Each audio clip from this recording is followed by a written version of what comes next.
Thank you for staying with us. Let's now draw our attention to the supplementary election. It is Saturday, the 30th of November 2013. That's the date announced for the supplementary election.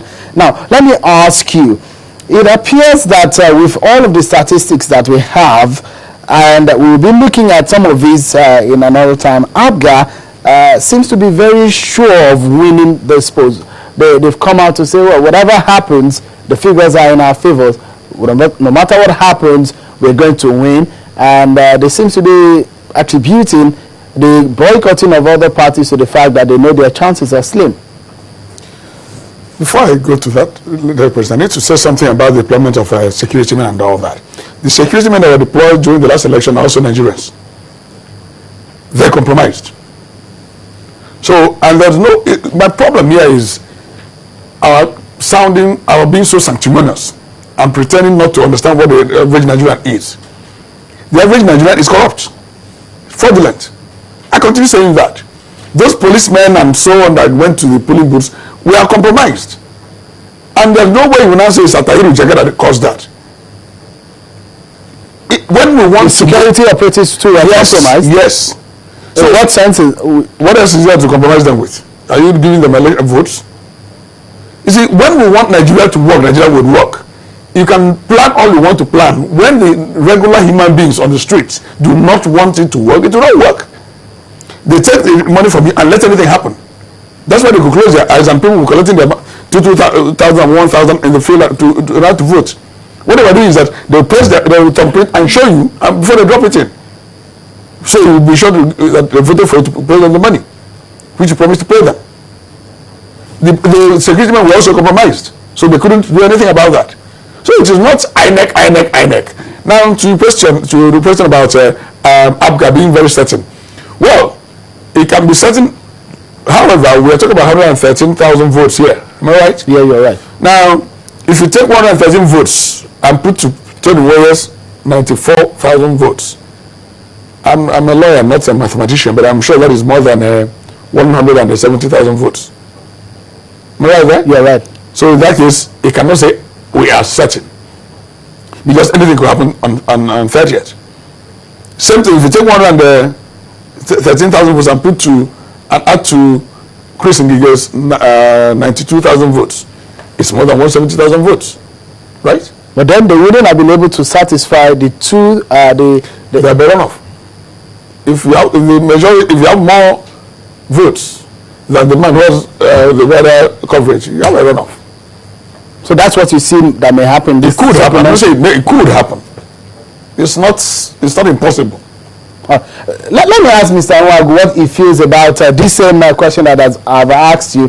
APGA seems to be coming out to say they're confident, they are kind of boasting that the fact that they will come out victorious in this poll. What are your views based on the figures and facts that we have on ground? The point that we make,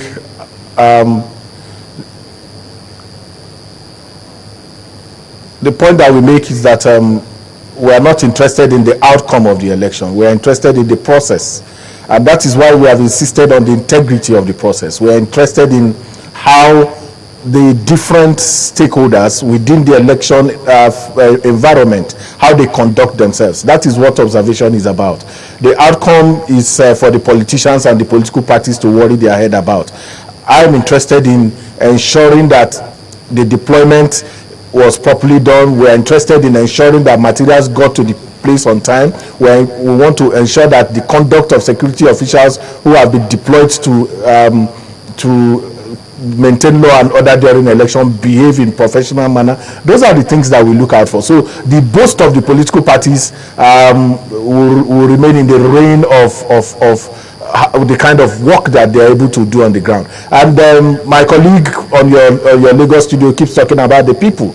The thing about institutions is that if you plug those holes, if you're able to plug the holes that people exploit, then you make it difficult for even corrupt people to. What has happened is that we have allowed discretion to run through our processes. What does that mean? You say elections will start by, you say accreditation will start by 8 o'clock. You don't take the materials there on time. So you leave the official to use his discretion. And once discretion is at play, corruption is very close. So what you need to do is to get the institution to work in a manner that makes corruption, disincentivizes corruption. That's the point that we make. That is what our interest is. If, for instance, you clean up the voter register sufficiently and make the voter register credible, it will be difficult for community conspiracy to work in a situation in which you are sharing the votes to the dominant political party. That's the point that we make. So your question about the boast of political parties does not resonate with us. What resonates with us is that the EMB, the election, why are we interested in the EMB? Why are we interested in the election management body? It sits at the apex of election stakeholdership. And because it controls that process, we must ensure that we raise up citizen vigilance on his activities in a manner that will bring credibility to the process and ensure that people who want to manipulate the process have at least do not have the latitude to corrupt the process in a manner because we don't have the time. That's the problem. So let's just give the viewers some sense of what the supplementary election will be looking at.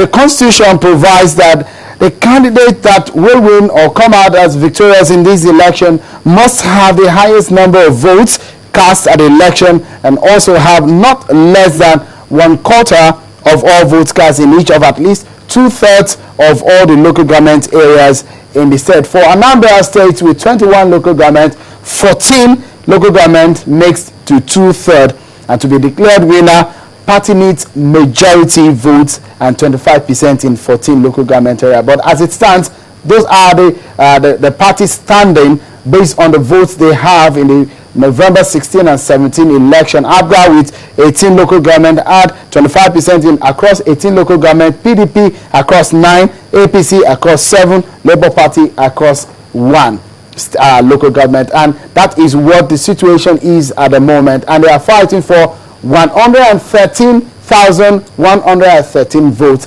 That's what all of them are going with into this supplementary election come Saturday, the 31st. Well, be sure that you get Channels Television to give you up to the minute updates and details of the process so far. Let me give you an idea of some of your thoughts that you've sent to us from the United Kingdom. Dr. Bayo Asolo says a procedure/law is broken. I think we should not be afraid to say the truth.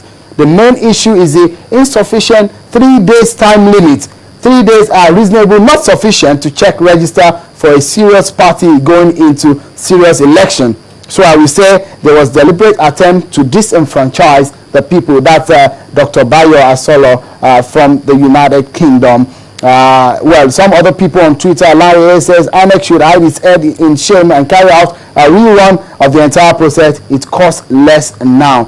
Also, the last thought on Twitter says, Jega knows that there was no substantial compliance in that election. He's just scared to do the right thing. I must thank you so much for coming on the program, Mr. Kenneth Odidika. Thank you very much. And my guest in Abuja, Mr. Ezenwa Onwago, an election observer. Well, I hope you've had a nice time on the program, because I've had too, with these thoughts that you have shared on the program. Till next week, when we come your way with some interesting and breaking down of these issues in our political atmosphere. My name is Shewa Kimbale. Have a wonderful evening.